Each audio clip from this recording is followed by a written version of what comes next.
Oi, meninas! Nossa grande medrosa deu essa pausa aí do Natal, mas a minha alma, eu confesso que ela sentiu falta. E eu sei que algumas mensagens eu recebi também, e vocês sentiram, mas vamos lá. Pausar sim, desistir jamais. O capítulo 14, ele ainda será a leitura de hoje, porque eu o fracionei devido a ele ser um pouquinho maior, tá bom? Então, continuamos a partir dele, o lugar da unção. Vamos lá.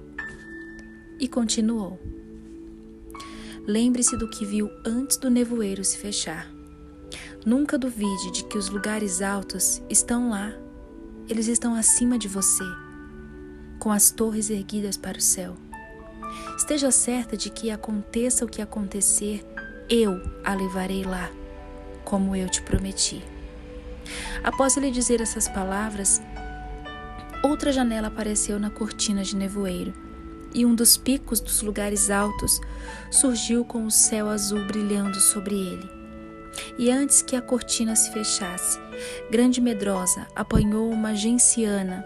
Genciana, meninas, é uma planta de crescimento lento. Apanhou uma genciana que crescia ali aos seus pés e guardou-a como lembrança do que havia presenciado, pois disse consigo mesma: estas plantas, por certo, crescem nas encostas mais baixas dos lugares altos. Esta flor será a prova de que, apesar dos picos se tornarem invisíveis de novo, eles continuam lá o tempo todo. No último dia delas, ali, o pastor fez algo maravilhoso. Ele chamou Grande Medrosa à parte e a transportou a um dos picos dos lugares altos, no próprio reino do amor. Levou-a a um alto e reluzente cume branco, erguido como grande trono, com um sem número de outros picos agrupados ao redor. No topo dessa montanha, o pastor se transfigurou diante dela. Ela o reconheceu da maneira como o sentia sempre, todo o tempo. O próprio Rei do Amor, o Rei de todo o reino do amor. Sua roupa era branca, brilhante, em toda a sua pureza. Sobre essa roupa ele trazia um manto de púrpura, azul e escarlate, guarnecido com ouro e pedras preciosas. Na cabeça, ele tinha uma coroa real. Enquanto, reverente, Grande Medrosa se curvava e se ajoelhava para adorá-lo. O rosto dele era o próprio rosto do pastor, a quem ela havia amado e seguido desde os vales mais profundos até as alturas. Seus olhos eram ao mesmo tempo cheios de ternura, de poder e de autoridade. Estendendo a mão, o pastor ergueu-a nos braços e a levou ao topo mais alto do pináculo, de onde podiam ver o reino ao redor. Em pé, ao lado dele, e quase inconsciente de tão feliz, Grande Medrosa olhou para todo o reino do amor. Longe, bem longe, estavam os vales e as planícies, o grande mar e o deserto. Ela achou que podia reconhecer o próprio vale da humilhação, no qual havia vivido tanto tempo e aprendido a conhecer o pastor. Mas isso lhe parecia tão distante como a lembrança de outra existência. Ao seu redor, em todas as direções, viam-se os picos nevados dos lugares altos. Ela podia ver os sopés de todas essas montanhas alcantiladas.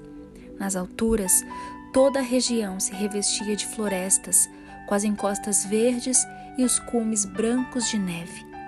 Para onde quer que olhasse, flores alvas como a neve, cujas pétalas semi-transparentes brilhavam à luz do sol com um reflexo bronzeado, cobriam todas as encostas naquela estação do ano.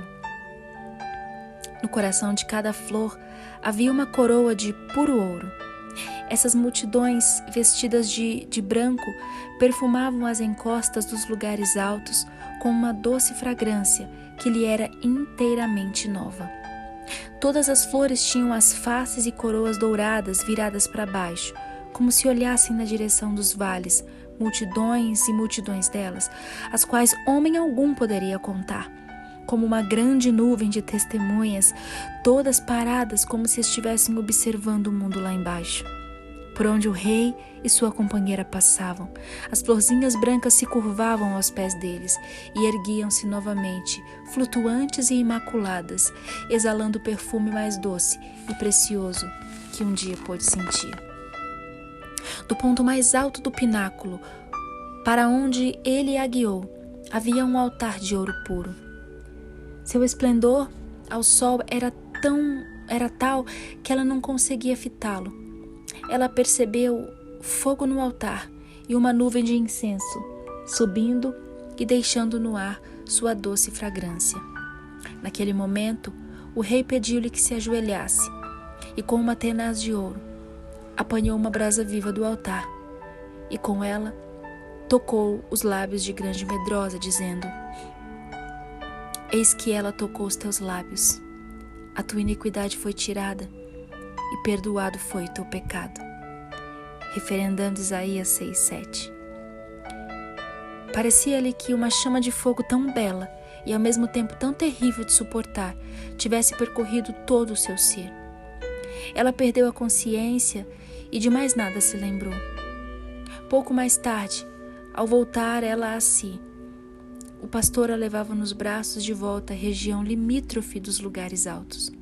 As vestes reais e a coroa real haviam desaparecido, mas algo na expressão do rosto dele permaneceu, e a aparência de grande autoridade e poder. Acima deles se erguiam os picos, ao passo que lá embaixo tudo estava envolto em nevoeiro. Ao vê-la completamente refeita, o pastor a conduziu pela mão através de um bosque envolto no nevoeiro, onde as árvores eram escassamente visíveis e nenhum som se ouvia, exceto o de gotas d'água caindo ao chão. Quando chegaram ao meio do bosque, um pássaro que eles não podiam ver por causa do nevoeiro começou a cantar alto. Numa série de trinados repetidos, uma melodia indescritivelmente doce. Os trinados pareciam formar uma frase constantemente repetida, cujo final soava como pequeno gargalhar. E esta foi a canção. Dele é a vitória. Dele é a vitória. O bosque cantava com notas jubilosas, enquanto ambos, entre as frondosas árvores, permaneciam calados escutando. Você teve uma visão rápida do reino para o qual eu vou te levar, Grande Medrosa. Amanhã você e suas companheiras começarão a última parte da jornada. Então, com maravilhosa ternura, ele proferiu palavras que pareciam gloriosas demais para ser verdade. Eu conheço as tuas obras.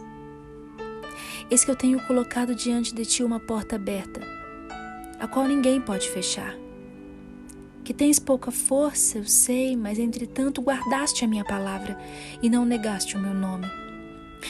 Eis que farei que alguns dos que são da sinagoga de Satanás, desses que a si mesmos se declaram judeus e não são, mas mentem, eis que farei vir e prostrar-se-ão aos teus pés, e conhecerão que eu te amei, porque guardaste a minha palavra, a palavra da perseverança. Também eu te guardarei da hora da provação, que há de vir sobre o mundo todo, para experimentar os que habitam sobre a terra. Venho sem demora, guarda o que tens, para que ninguém tome a tua coroa, porque aquele que vencer eu o farei coluna no santuário do meu Deus, e dali jamais sairá. Gravarei também sobre ele o nome do meu Deus, o nome da cidade do meu Deus, a nova Jerusalém, que desce do céu, vinda da parte do meu Deus, e o meu novo nome. Apocalipse 3:8-12. Foi então que Grande Medrosa, com sua mão segura na dele, tomou coragem e lhe perguntou algo que nunca antes lhe perguntara. Meu Senhor, é chegado o tempo de cumprires a promessa que já me fizeste? Ele respondeu muito gentil e alegre: sim, o tempo está próximo. Se alegre. Se for pelo caminho à sua frente, logo receberá a promessa. Eu satisfarei o desejo do seu coração. Não está longe agora, Grande Medrosa. Assim, eles permaneceram no bosque envolvido pela neblina. Ela, agitada no íntimo pela esperança e incapaz de dizer uma só palavra, adorava e bendizia como se tivesse tido uma visão ou como se tudo já tivesse acontecido. Havia na face dela uma expressão que ela não pôde entender, embora já a tivesse notado antes, mas ela estava por demais transbordante de felicidade, até mesmo para olhar para o rosto do pastor. Lá no alto, acima das frondosas árvores, o pássaro tornou a cantar sua jubilosa canção. Dele é a vitória. Naquele momento, através de repetidos trinados, ele disse: urra, urra, urra, dele é a vitória. Em pouco tempo alcançaram os campos nos quais Tristeza e sua irmã esperavam. Era tempo de prosseguir a jornada.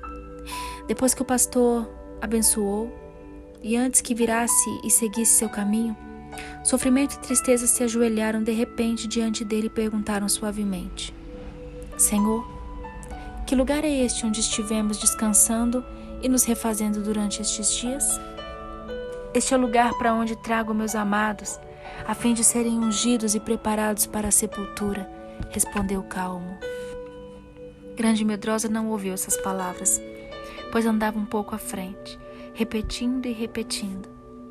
Ele disse: Ouse alegrar-se, pois o tempo não está longe agora, e eu lhe darei o desejo do seu coração.